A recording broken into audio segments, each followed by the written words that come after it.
Le grand direct de l'actu avec Maître Roland Pérez qui nous rejoint comme tous les vendredis. Bonjour. Bonjour. Avec vous, on va parler des appels téléphoniques commerciaux intempestifs, vente d'assurance de véranda, assurance, sondage, jeux, concours, téléphone. Ça peut sonner une trentaine de fois par jour dans certains foyers. Le nouveau service d'opposition au démarchage téléphonique, Blocktel, vient d'être mis en place par le gouvernement pour arrêter de recevoir ce type d'appel. Et vous allez nous expliquer comment ça se passe. D'abord, ça veut dire qu'en s'inscrivant finalement sur ce service Blocktel, on va arrêter d'être importuné totalement. Alors c'est le grand espoir de la secrétaire d'État du chargé du commerce, Martine Pinville, qui dit que ça va marcher enfin, parce qu'on avait Pacitel en 2011 qui n'a pas marché, on a maintenant Blocktel, on change de nom, mais est-ce que le changement de nom va suffire à enfin faire arrêter ces appels intempestifs? Je sais que Julie reçoit toujours des appels intempestifs pour les fenêtres double vitrage. Vous avez acheté finalement une fenêtre double vitrage?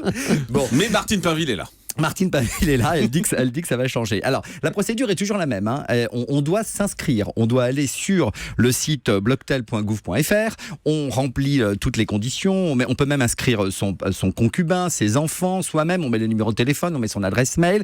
Et là, cette liste rouge qui va être faite, anti-démarchage, ce sont les entreprises qui vont devoir d'abord payer pour la consulter, ça c'est un. Oui. Il faut qu'elle paye pour consulter la liste. Oui, parce que je vais vous expliquer. Pour savoir, pour la mettre à jour, donc il faut qu'elle paye pour la consulter, ça c'est la première chose.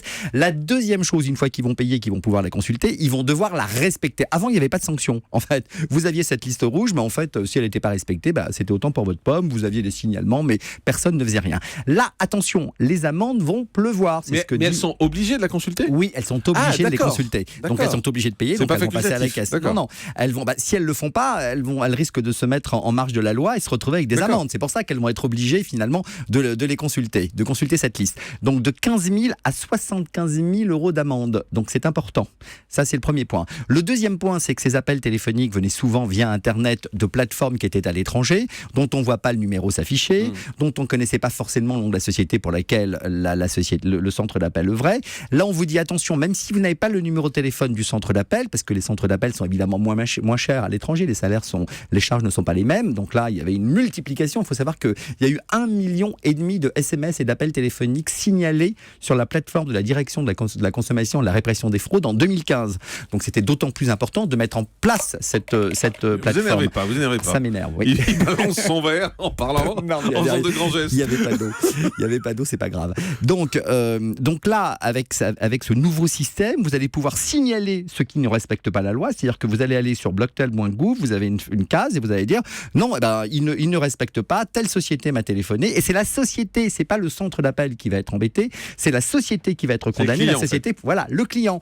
Donc là, on pense que ça va marcher. Très bien, on l'espère en tout cas. L'inscription est gratuite en revanche. L'inscription est gratuite, elle va entrer en vigueur 30 jours après votre inscription et elle va durer 3 ans. C'est-à-dire qu'au bout de 3 ans, on va vous envoyer... c'est comme ça, on veut savoir si vous êtes toujours... Merci pour cette réponse. Non, mais ça veut dire... Et c'est jamais ad vitam aeternam, c'est mieux pour le consommateur. Est-ce que vous voulez toujours renouveler ? Est-ce que finalement vous avez envie d'être appelé ? Si elle s'ennuie, Julie, de ne plus recevoir des alertes pour les fenêtres double vitrage... Non, sans Julie, il n'y a plus d'Europe, je vous le dis. Donc évidemment vous allez pouvoir renouveler votre inscription ou non ou demander à rester sur cette liste rouge. Toutes les entreprises doivent consulter cette liste, absolument toutes ? Et non. Alors là il faut savoir qu'il y a des sociétés qui ne font pas partie du périmètre. Ce sont les entreprises avec lesquelles vous avez un contrat en cours, tout ce qui est banque, assurance, évidemment ils peuvent pas, parce que si vous appelez et que vous les signalez et qu'ils se retrouvent avec une amende alors que même si vous êtes sur liste rouge, si vous avez un compte dans une banque, la banque peut vous appeler pour vous faire de la promo pour ces nouveaux produits. Oui, parce que elle estime que vous êtes un client. Vous êtes un client de cette société, donc opérateur téléphonique aussi, si vous êtes chez Orange, SFR. Ah oui, ils peuvent aussi vous appeler en vous disant... Voilà, les sociétés dans le cadre d'appels effectués en vue de la fourniture de journaux également, périodiques ou de magazines. On estime que c'est de l'information, que c'est important qu'il y ait toujours en vigueur ces éventuels abonnements. Donc on peut vous rappeler pour vous demander si vous voulez toujours rester abonné ou si vous voulez prendre un abonnement qui peut être fait à des offres intéressantes. Et puis il y a aussi les professionnels auxquels vous avez communiqué volontairement vos coordonnées téléphoniques afin d'être rappelés. Alors par exemple, ça peut être dans une société lorsque vous allez pour les soldes privés, vous savez quand on vous demande souvent de de remplir des papiers. Alors là, si on vous demande de remplir et qu'on vous appelle et que vous les signalez, là, c'est pas possible non plus. Donc, hormis ces 3 hypothèses-là, eh bien, ça fonctionne. Oui, mais il y a des sociétés, des fois, on vous oblige, quand vous remplissez un formulaire, on vous oblige à mettre votre numéro de téléphone, même si vous voulez pas. Non, normalement, ils vous demandent toujours si vous voulez faire partir du fichier. Ça, c'est obligatoire. D'accord. Donc, d'ailleurs, vous avez sur la CNIL, c'est intéressant ce que vous dites, vous avez sur la CNIL, non, c'est toujours intéressant, mais c'est encore plus intéressant quand on parle entre nous, ensemble.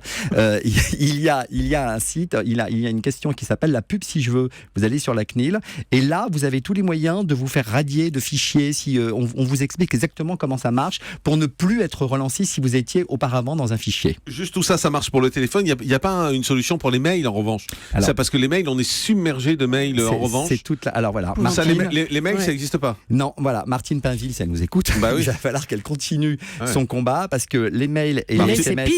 les mails, c'est insupportable. Et les SMS commerciaux aussi. Les SMS commerciaux, ça ne marche pas. C'est vraiment la limite du service, ni les spams vocaux.